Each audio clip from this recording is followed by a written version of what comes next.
Hi అండి. నేనైతే ఈరోజు అదిరిపోయే మునక్కాయ ఫ్రై అయితే చేసి చూపిస్తున్నాను అనమాట. మునక్కాయ ఫ్రై కోసం వచ్చేసి నేనైతే 3 మునక్కాయలు అయితే తీసుకున్నాను. 3 మునక్కాయలు అయితే శుభ్రంగా కడిగైతే కోసుకున్నాను అనమాట. చిన్న చిన్న ముక్కలుగా చూపిస్తున్నాను చూడండి.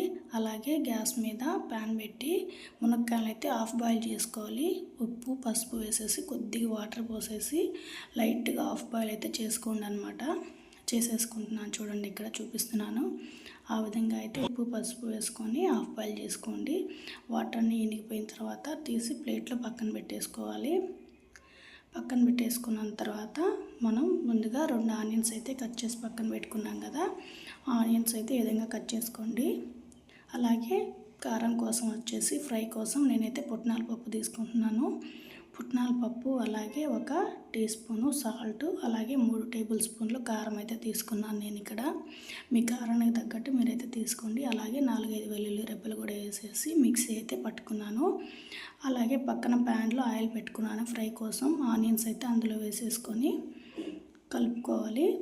కొద్దిగా కరివేపాకు కూడా వేసేసుకొని కలుపుకోవాలన్నమాట. అందులో నేను వేసేసుకొని కలుపుకున్న తర్వాత వచ్చేసి లైట్ రెడ్ కలర్ అయితే రావాలన్నమాట. ఈ ఆనియన్స్ ఫ్రైలో బాగుంటుంది. ఇక్కడ నేను చూపిస్తున్నాను కదా, కారం అయితే ఈ విధంగా బరగ్గా అయితే పట్టుకోండి.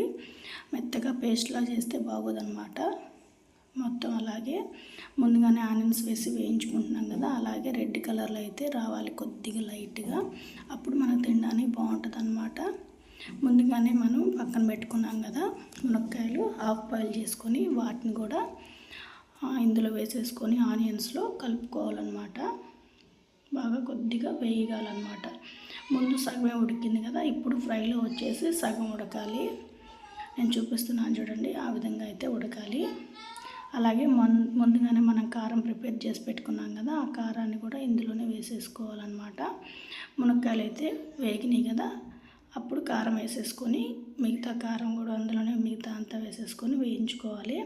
చూడండి, చూపిస్తున్నాను కదా ఎంత బాగా వచ్చిందో కారము, అలాగే ఆనియన్స్, అలాగే మునక్కాయలు మొత్తం కలిసిపోయాయి కదా, వేయించడంలోనే ఉంటుంది అన్నమాట మొత్తం. చూడండి, ఈ విధంగా అయితే ముక్క వేగిపోయింది. చూడండి ఎంత బాగుందో కలర్ఫుల్గా.